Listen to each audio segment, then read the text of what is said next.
गतकाली नुआपड़ा जिला खड़ियाल पंचायत समिति सम्मिलनी कक्षठारे जिलापाल मधुसूदन दास जुग्म अभियोग शुणाणी शिविर अनुष्ठित हो जाइछि। शिविर में एसपी जीआर राघवेन्द्र जोग देइथिले।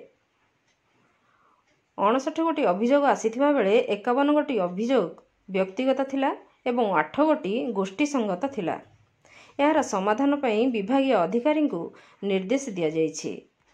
सेहीपरि सुनारी सिंकुआ ग्रामर जड़े नागरिक तांकर गोटिए किडनी कढ़ा जाइथिबा बेले तांको परिवार प्रतिपोषण मध्य संभव नुहे। तेणु जिलापाल सेही व्यक्ति को 5,000 टंकार आर्थिक सहायता चेक प्रदान करिसेंती।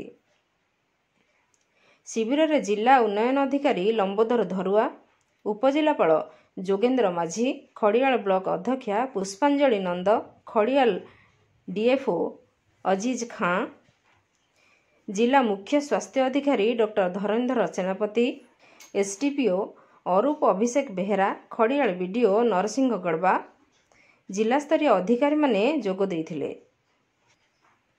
नुआपड़ा खड़ियालू सोमनाथ सावरंग रिपोर्ट, नागराज न्यूज।